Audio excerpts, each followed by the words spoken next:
Hey there, and welcome to this week's episode of Curious Faith, questions and conversations for those thinking about following Jesus again. I'm Bill Wallace, and I'm the host. I'm so glad that you are joining here with us. I'm very excited about our conversation that we're going to have today. We have two of my favorite people in the world that are going to be joining us, and I will actually begin by letting them introduce themselves. So, starting here on my left, you are...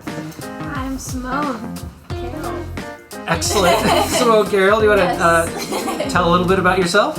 Yeah, I work here at Hope Church in Washington. Just moved out here recently. I'm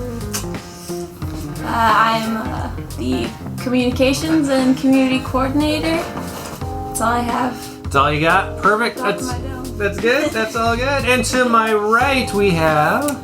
I am Risa Wallace. I am the child of Bill Wallace. That's right. That's right. We continue to live in this quarantine time. We're actually slowly moving out of it, and so we've been trying to figure out a way to make these podcasts work. As part of that, my children have been lovingly roped into joining a couple of the podcasts.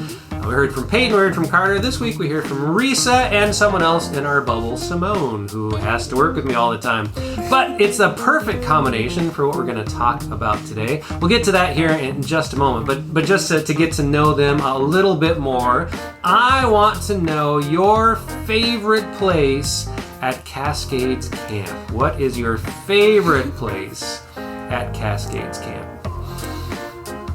Man, there are a lot of really cool places at Cascades I know, Camp. as you're thinking, for our listeners who may not be familiar with it, Cascades Camp is the camp that we send our kids and families and everyone to here in the Washington area. It's beautiful, it's amazing, it's one of our favorite places in the world, and that's where Simone and Risa actually first met each other, was out at Cascades Camp. So I thought, give them a chance to talk about some of their favorite spots there. So yeah, anything come to mind?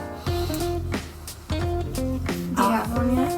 I think I do. Okay, I have two because it's really hard to decide. Totally fair. You can break the rules.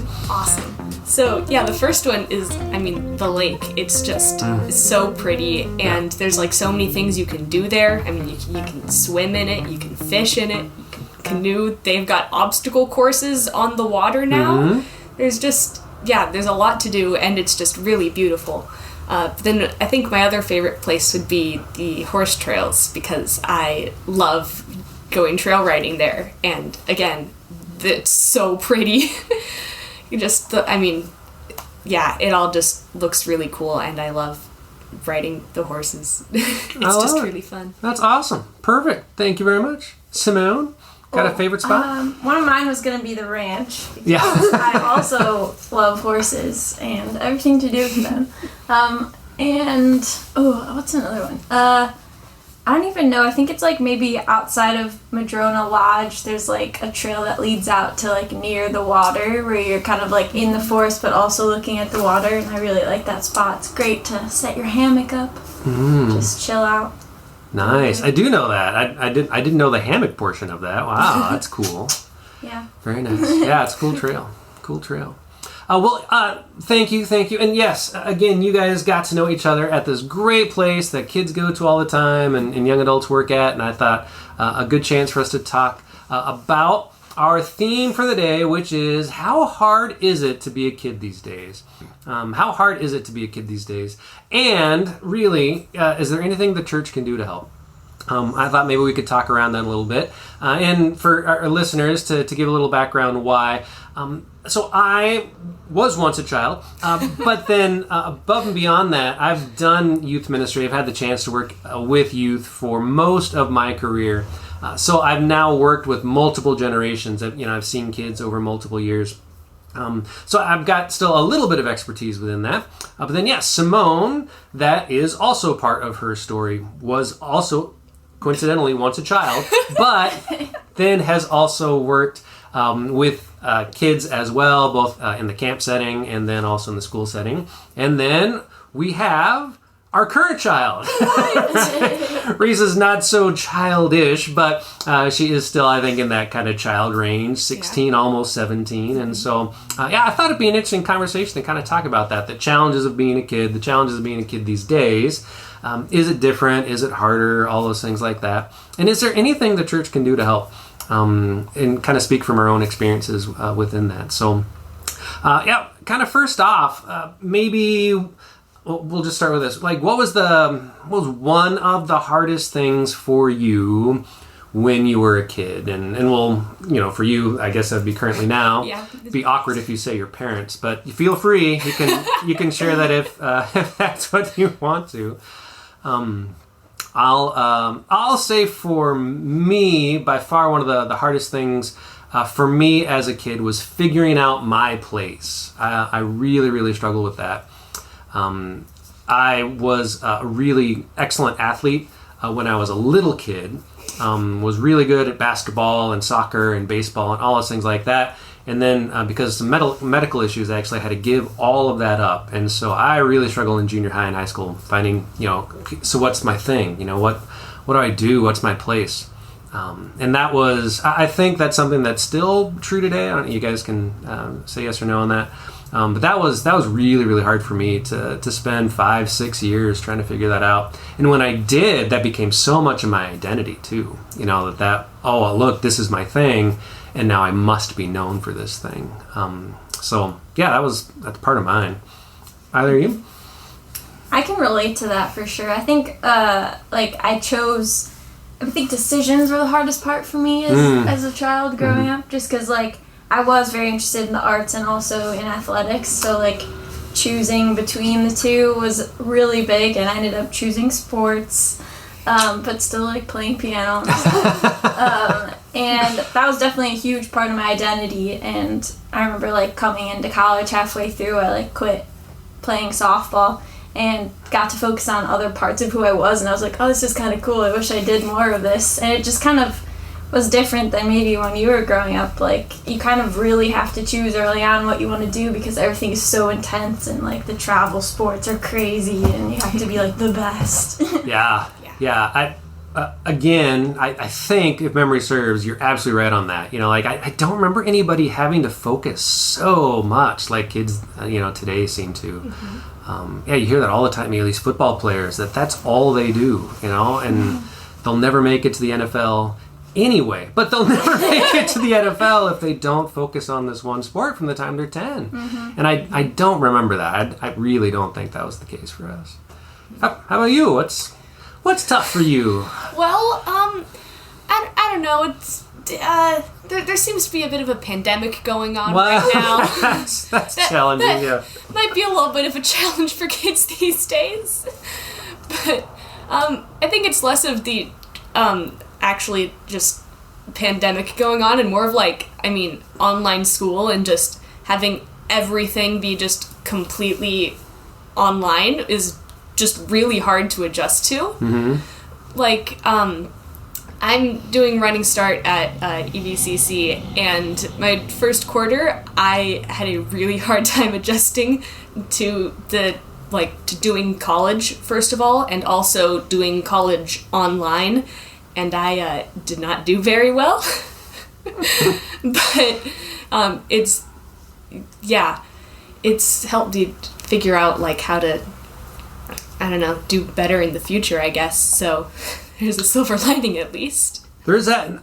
I think that's actually a great jumping off point, because again, I think my generation, especially, Simone, you're probably kind of in the middle of this. We think you guys can do everything online, right? Your whole world is online. And again, it is, the joke, back in my day, we really didn't have all of that. Computers were just coming out, when I was in school. All that was just kind of happening. And so the idea that kids these days actually do struggle with some aspects of the online world, I think is missed by folks like me, quite honestly. So, is that, how is that? How are you both so much better at that than us, and then also not at the same time? Well, like you said, like we have a lot more technology than you kids did back in the day. So we're kind of like more used to it, and generally kind of just better at using technology than you old folks. But it's still nice to, actually interact with people in person sometimes.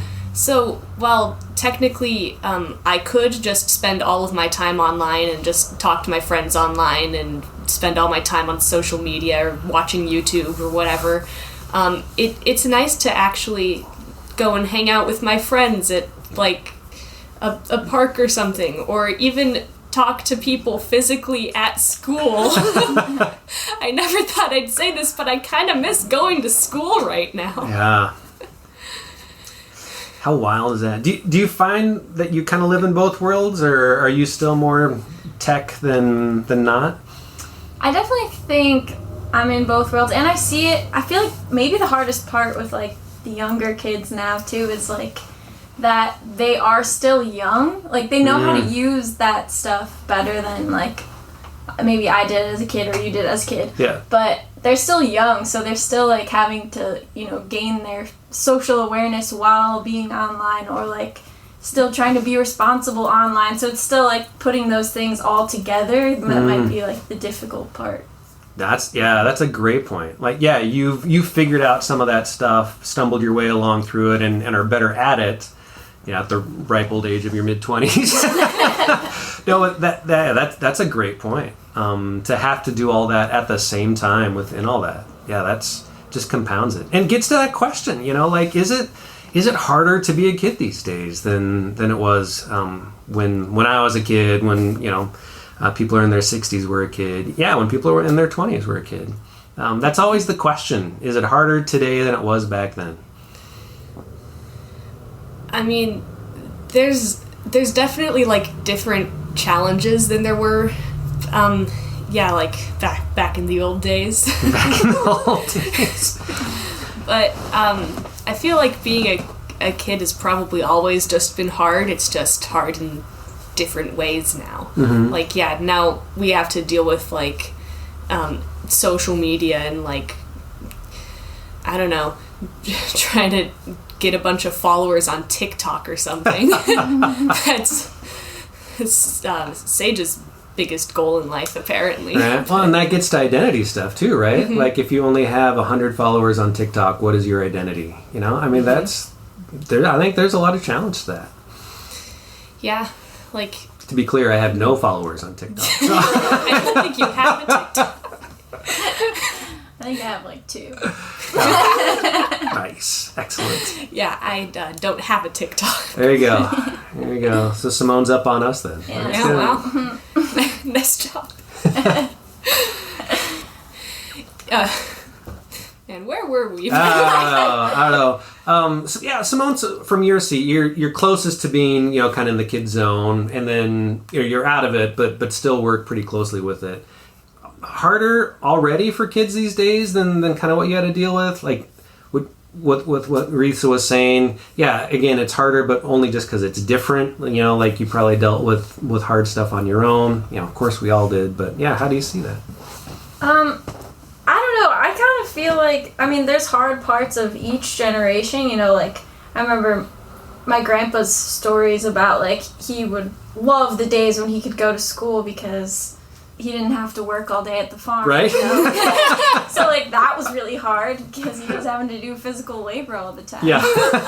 But then, like, I feel like today it's definitely, like, more of an emotional difficulty here. Like, your emotional health is, like, I think harder to, get a hold on with all the social media stuff, with seeing what everyone's doing at all times, with, like, bullying, with, it's easier to get caught up in all of your, like, social, emotional things, whereas, like, when I was growing up, I guess it didn't have that as much. I was just coming into cell phones. We're, like, starting to become with, like, flip phones and stuff, so we didn't have social media when I was in junior high, really, and so I definitely see kids struggling a lot more with that than I did. I was just talking with my friends, maybe texting them or something. But I don't know, just being able to see everyone and what they're doing all the time is hard.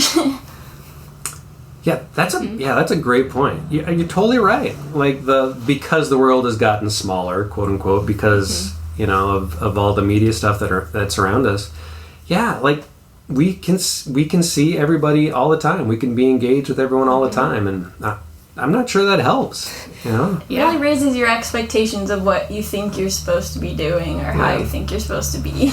Like when you can be like on social media, like interacting with people and getting new information and everything all the time, then it feels like you almost have to be on it all the time because otherwise you might miss something. Yeah. Because everything just goes so fast. Yeah, no, that's absolutely true. On both those levels, you're right. And then you see. That's it. You see these 14, 15-year-old kids who are influencers, and you think to yourself, well, why am I not? And, just as, again, that never changes. Like, I will say, as someone in my mid to late 40s, I still compare myself to other pastors and to other churches and things like that. Now I'd not just compare myself to other pastors and here in the area. I don't just think about the church that's down the street that looks like they've got 5 services, whereas I have 1. Man, I got to compare myself to the guy in Georgia and the guy in Connecticut and the guy in Michigan and the gal in Omaha and the gal in California. And I'm like, oh my gosh, I stink. Look at all of them and what they're doing. Yeah, it's... I'd like to think I'm a fairly, self-centered, no, a fairly self-aware person from that standpoint. And it's hard on me. I can't imagine, being, like you were saying, a kid still working through all that emotional stuff and having you compare yourself to that all the time. Mm-hmm. I feel like I see my generation a little bit going, like, there's a lot of people my age who are like, I'm done with social media, like, because we started without it kind of, and now we're like seeing all these younger kids do it and we're like, ugh, we don't even like that anymore. Cringe. Because it gets tough. You get tired of it.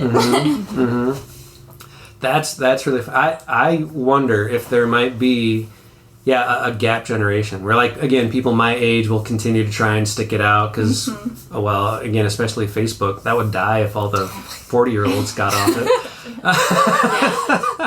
And then, the kind of the younger generation that is always kind of finding new stuff to do. Yeah, you're right. There might be a gap generation that's like, this is ridiculous. I'm out. Hopefully. Man, maybe that'll save us, right? So within all that, I grew up within the church. And the church was a huge positive influence for me. It is at least one of the reasons why I am a pastor, of course, was because of that. Reese, you have been forced to grow up in the church as well. I think you would choose it, but you can say that for yourself. Simone, a slightly different experience, but now have chosen church in a lot of ways. Can the church help? How does the church speak to kids? Again, if social media isn't always good or always positive, how do we do it? If there's kids still struggling to figure out their identity, how can the church possibly step into some of the gaps of kids these days and help with what they're going through, as opposed to a church that's going to help the kids that I remember in terms of what they're going through, right? I don't want to be a church that's trying to help kids from the 1980s. I'm trying to be a church that helps kids from the 2020s. Oh, that's so... Man, I feel old. All right, I'm going to stop and you guys answer that. All right. I think, one of my favorite parts of church is like the community that it builds. Like, we just know so many people. Like, I have so many adult figures that I have like looked up to in life, and they're all like such great positive role models. And it's like, I know if I ever really wanted to talk to someone that wasn't my parents about something for some reason, I could probably just like text one of your friends and talk to them. I haven't really, but if I could, I knew if I wanted to, I know I could. You know? No, I totally agree with that. Yeah. In fact, I know Kendall and Hannah and Simone have all kind of said that as older people in your life, let alone Gina and Wendy and that kind of generation. Yeah. Mm-hmm.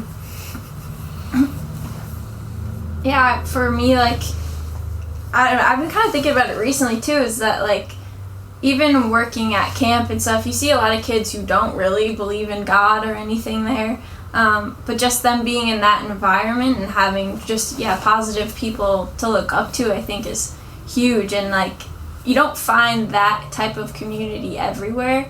And moving out into Washington, I had nothing here, and I already have a community with this church that I, like, barely knew. But I already have, like, a whole group of people I can come to if I need help with anything, if I need a place to live. Anything I could possibly need. I already had this built-in amazing community of awesome people who are, like, willing to help and listen and just be there without even knowing me yet, which is crazy. That honest, really encouraging to hear. And two pieces in that really stand out to me. And Ree said, I think I know the answer to this, but I'd be curious, again, your honest answer on that. Most kids these days, I think, if not don't believe in God, at least, like you said, they're going to Christian camp and probably keeping God kind of at arm's length. I just think that is, if that's probably a shift, I could say, at least I'm more aware of than, say, when I was a kid. I think when I was a kid, most kids would have claimed belief in God, whether or not they really did. I feel like kids of your generation either, one, just don't, or two, are at least much more honest about their doubts, questions. Am I right on that? I feel like, well, when you're on the internet, religion doesn't tend to get brought up very often, just, like, in general. But, like, I have, I have a lot of friends, and I feel like the large majority of them either, like, aren't, like, religious or just don't really care in general. Like, I have some friends who are like, there's probably something out there, but I don't really care. I'm just gonna live, I guess. Yeah, and then, right, like, the Christian pastor in me is like, oh, so then we have to tell them about Jesus, right? Like that's immediately where I go. And I'm curious, again, for many of your friends that know me, like, how do they hear that? How do they not hear that? Do they hear something different from me that maybe is different and even positive? How do you guys talk about that at camp? When you recognize that the kids that are coming to camp is really different than probably kids that were coming 20 years ago. Like, do you talk about that as a staff? How do we as the church, again, bring a positive, just a positive relationship to kids that I think you're right, really need community, in a way that, they're going to hear that and hear that well.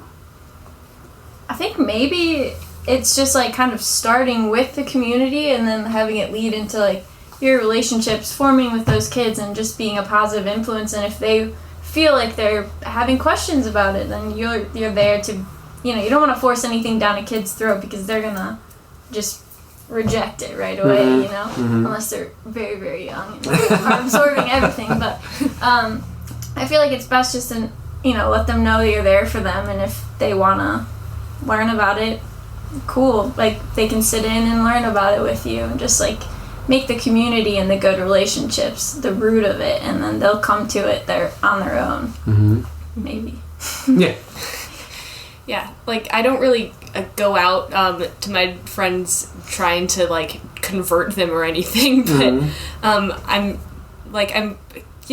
pretty open about the fact that my dad is a pastor, so, like, if we ever do end up talking about, like, religion, which I have sometimes ended up just talking about Christian theology somehow while I'm on a Zoom call with my friends, and I just, I try to be open and positive and be like, it's fine if you don't like if you're not religious, but I'm ready to like have a conversation with you, or I can like invite you to my youth group where we don't even like talk about Jesus till the last 10 minutes usually.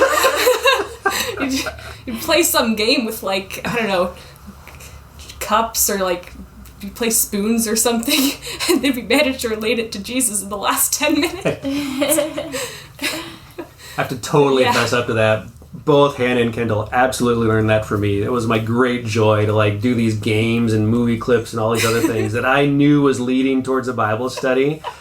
And yeah, like the kids as they would get older would be like, where is this going? It's always fun to try to figure out how we're gonna play some random card game and then end up relating it to the Bible. It's totally my influence. Sorry. But I'm always like, if you want to come to youth group, you can, and we can play fun games, and then at the end squeeze a little bit of Jesus in there. And if you want to come back, that's awesome. Mm-hmm. Yeah. I guess that is encouraging.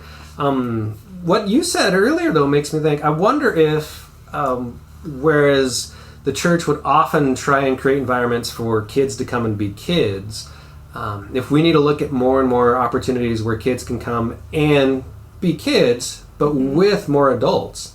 If that's been one of the bigger influences for you, the positive relationships that you have with people that are older than you, do we need to make sure that we're creating multi-generational experiences and inviting people to that? Am I totally off base?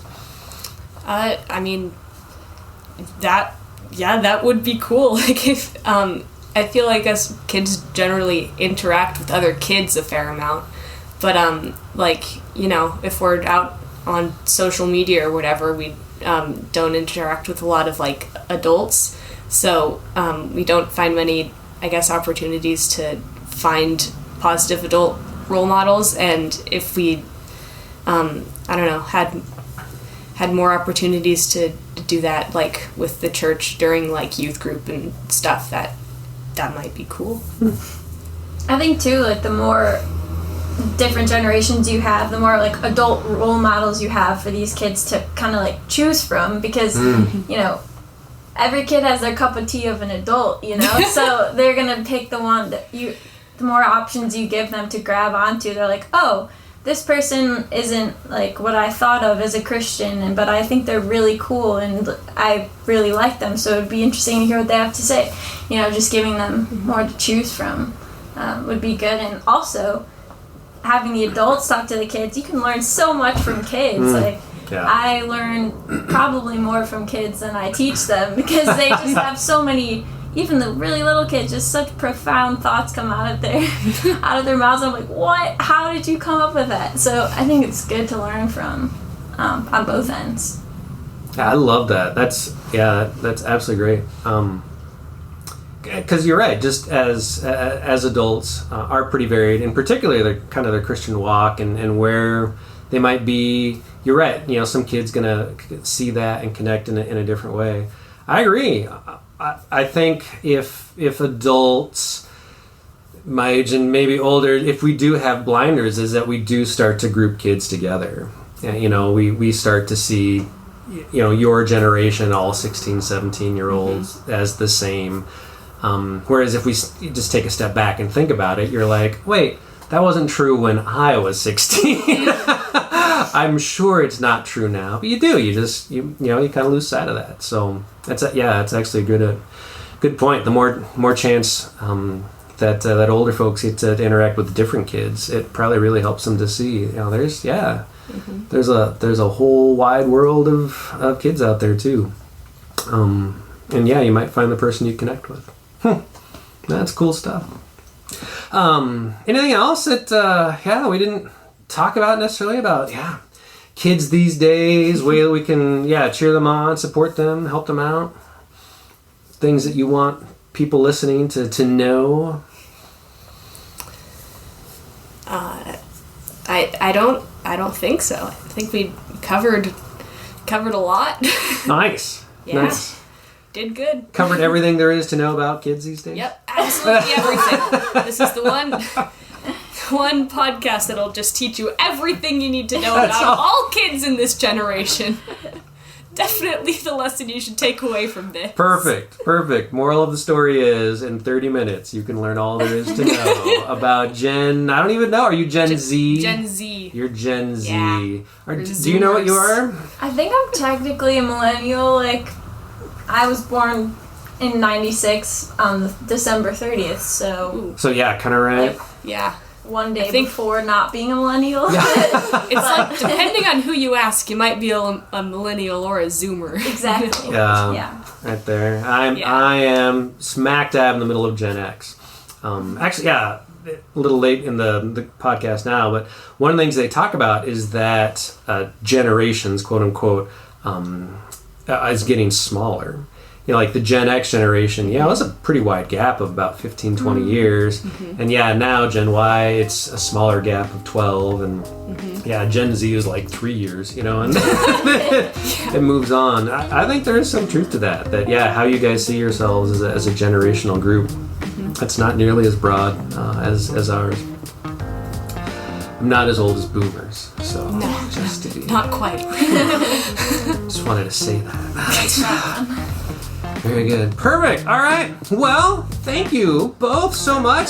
Thanks for being in the bubble with me for all these weeks as well, and for being able to be part of this. We look forward to being able to get back to some video podcasts along with just the audio podcasts. We think actually that might be happening here in the next week or two, so stay tuned for that. We've got some very exciting podcasts coming up, some topics that we want you to join in on. But for now, thank you very much, Simone. Thank you very much, Risa. I promise, just because one of them works for me and one of them is related to me, they could have said no to this podcast. This was entirely by choice, and I think they were mostly honest in the whole process. So there you go. We'll see you back here next week. Yeah, until then, thanks for listening. Bye-bye. Bye. Bye.